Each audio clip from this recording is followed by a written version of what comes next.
Bien, vous voyez que Revit représente l'un des logiciels qui permet en fait de faciliter euh, la modélisation en béton. C'est-à-dire, vous voyez que ce fichier, c'est un fichier DWG qui a été inséré, c'est-à-dire c'est un fichier DWG dessiné sur un autre logiciel. Vous voyez que c'est en DWG, mais ce fichier a été inséré à l'échelle près avec les mêmes cotations de AutoCAD grâce à l'efficacité de Revit. Vous voyez que ça, c'est un fichier DWG euh, placé à l'origine. Pourquoi placer à l'origine? On place le fichier à l'origine pour permettre que les plans soient superposés.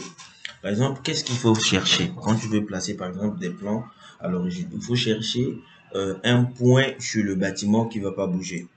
Quand je dis un point sur le bâtiment qui ne va pas en fait bouger, je prends le cadre des ascenseurs, les cages d'escalier, souvent aussi il y a les murs de clôture, tu vois, les murs de clôture qui ne bougent pas.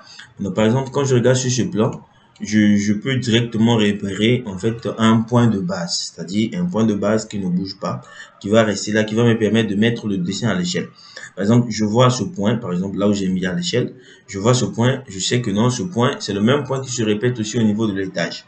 Donc c'est ce même point là qui se répète au niveau de l'étage. Donc c'est sur ce point que je vais mettre mon projet. Par exemple, j'ai aussi un autre point. Par exemple, quand je regarde au rez-de-chaussée, je regarde cette toilette. Cette toilette aussi n'a pas bougé. Tout comme cette chambre qui fait 5 mètres comme ça fait 26,70. Quand je regarde aussi à l'étage, je vois que c'est la même chose. Ça n'a pas bougé aussi. Donc si je prends par exemple ce point, ça veut dire que ça sera un point de base. Ça veut dire que je vais mettre ça à l'origine et le bâtiment ne va pas bouger. Donc j'ai choisi pour moi en fait ce coin des escaliers parce que je sais que c'est le même coin qui est là et c'est le même coin qui se répète en bas. En fait, ça va me permettre de bien superposer les différents niveaux, c'est-à-dire les différents étages. Maintenant, qu'est-ce qu'on fait? Vous prenez ça, vous enregistrez ça. Vous enregistrez ça en DWG et vous vérifiez les unités du dessin. Par exemple, les unités de AutoCAD, vous vérifiez. Par exemple, si votre Revit est réglé en mètres, vous gérez ici en mètres. Vous gérez en mètres et vous pouvez mettre le nombre de chiffres après la virgule comme vous voulez. Et puis, qu'est-ce que vous allez faire? Désolé, vous allez enregistrer. Vous faites la même chose ici, vous enregistrez aussi et vous venez sur ce logiciel. Vous voyez, et je vais lier CAO et je vais prendre mes fichiers. Dès que je clique sur le fichier, il me dit de conserver les couleurs des calques. C'est-à-dire, il va conserver les couleurs des calques, les calques ne vont pas changer et leurs couleurs vont rester. Il me demande tu le places où? Par exemple, je dis je place ça au niveau des fondations. Donc, c'est au niveau des fondations par rapport à ma vue en plan qui est là. C'est-à-dire la vue en plan qui est là. C'est cette vue en plan qui est là. Donc, la vue en plan activée sur la partie arborescence, c'est la vue en plan qui sera ici au niveau des fondations.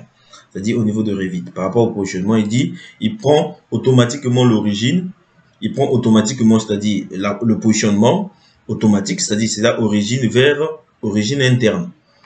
Ici, détection des unités de façon automatique et conserver les calques et les calques, tous les calques du dessin, vous allez vérifier et vous allez voir ça sur le dessin. Par exemple, je sélectionne mon dessin qui est là, c'est-à-dire le dessin importé de AutoCAD par exemple.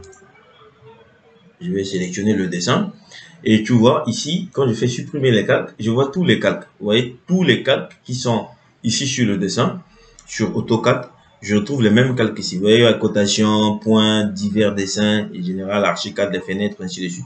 Ça veut dire que source de ce projet, c'est Archicad. Donc, je viens sur AutoCAD, je vérifie.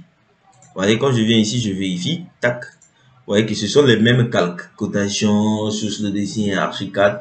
Donc, sur Revit aussi, on a les mêmes calques. Donc, les mêmes calques qui sont sur AutoCAD, les mêmes calques qui étaient sur Archicad, ce sont les mêmes calques que nous retrouvons par exemple sur Revit. Vous voyez que ce sont les mêmes calques, rien n'a changé.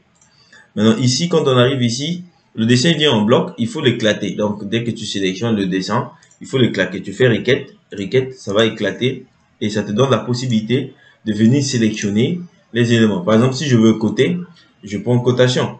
Je viens par exemple ici, je clique, tac, tac. En fait, tu vois, il me permet de coder facilement. Voilà, donc c'est pour cela que je conseille beaucoup plus aux gens de travailler sur Revit, parce que en fait, c'est un logiciel qui est un peu complet. Voilà. Donc,